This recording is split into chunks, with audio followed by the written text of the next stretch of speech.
Warning, this episode contains mild to heavy, explicit spoilers. Listen at your own risk.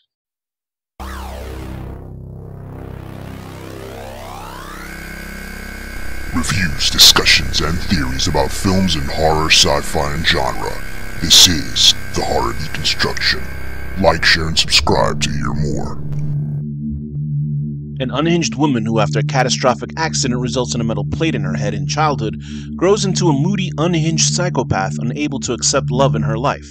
After a shocking spree kill she initiates for no other reason than to experience it, she's on the lam and finds herself adopting the alias of a long-lost teen boy and shacks up with his percolating, roid-taking, ready-to-snap father.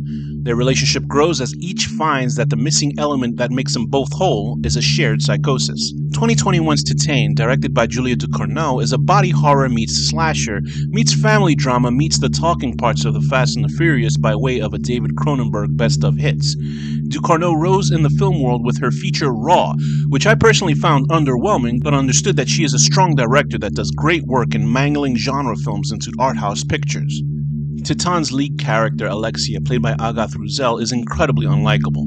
Though her actions could be from the head trauma suffered as a youth when her father's short-sightedness led to a permanent frontal lobe scrambling. Instead of opening her arms to her frosty parents, she decides to embrace the car she was trepanned in. This leads to the most talked about aspect of the film, sex with the car. Now I can only imagine the beat-up Cadillac she copulates with has a giant stick shift. Roussel's acting in this movie is absolutely fearless, and though I myself hated the guts of this character, I think the plate in her head made her off. I don't explain away any of her incredibly monstrous acts in this film, but Roussel is in top-notch character work here. In a mostly physical role, her steely gaze and direct opposition of her sensual dance sequences show the character is much more complicated than a bloodletting maniac. After initially stabbing an unrelenting pervert through his ear with her favorite weapon, a pair of chopsticks, she gets it on with her favorite ride. From there we see her engage in a possible relationship with a fellow dancer after a cringe-inducing hair-caught and nipple ring experience. This poor dumb lass Alexia is trying to hook up with keeps letting her in when she should see the red flags. Not just red flags, red ballroom curtains. For no sane reason, Alexia begins a killing spree in the young woman's house, including her and her roommates. She then goes home and offs her long-suffering parents. I didn't expect this in the film. I actually didn't expect anything of what I saw in this film, so I'll give Ducournau credit for making a much more engaging and weirder film than Raw. On the run, Alexia brutalizes her face and shaves her head to adopt an age-progressed facsimile of a missing boy whose digital poster she sets eyes on. She ends up on the radar of the boy's father, the other main lead of this film, Vincent, played by Vincent Lindon, a roided-out older man who looks like he can rip dictionaries in half and is waiting for someone to say the wrong thing to him. Imagine a more compact Dave Bautista. Vincent is a firefighter and is beloved by his crew, especially by one of his subordinates who looks up on him like a father figure. This film is clearly about the role of fathers and their children and love beyond reality. Vincent is clearly a husk of a person whose son's disappearance has become his obsession.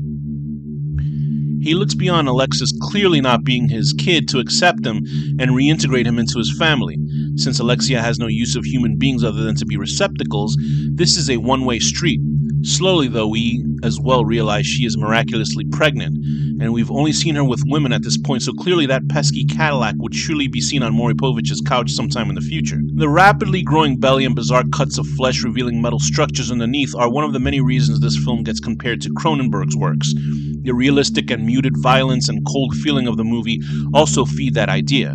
I'm not complaining. I enjoy the weirdness of Cronenberg's films, so when someone with talent emulates it, even if they aren't doing it on purpose, I welcome it. So not only is Alexia unlikable, so is Vincent. His willful ignorance to ignore Alexia's sham even leads to him killing doomed Rayan, played by Lais Salame, simply to shut him up and destroying the illusion. This Jimmy rustling makes Vincent such a bastard in my opinion for the fact that all this time Rayan worships him as a hero. Vincent has had what he's wanted this entire time and destroys it because he preferred the bumbling weirdo Alexia. It was Rayan's wholesomeness that doomed him, though. He caught on quick to Alexia, and instead of doing the smart thing like calling the cops, he thought of Vincent's feelings and told him. This film is gorgeously shot and directed with the strength of a visionary. I hated everyone and their stupid actions, but I appreciated that it was telling a bizarre story filled with bizarre, nonsensical characters. The fact that the relationship did not become sexual between Alexia and Vincent because he genuinely cared for her was good. The sequence where Alexia sheds her male persona to dance in front of the very homoerotically tinged all-boys night firehouse party was equal parts disturbing and exhilarating. I liked the film, more than I did Raw, but boy do these characters piss me off. That said, that's my personal gripe with them. It should not be held against a story if the characters are jerks.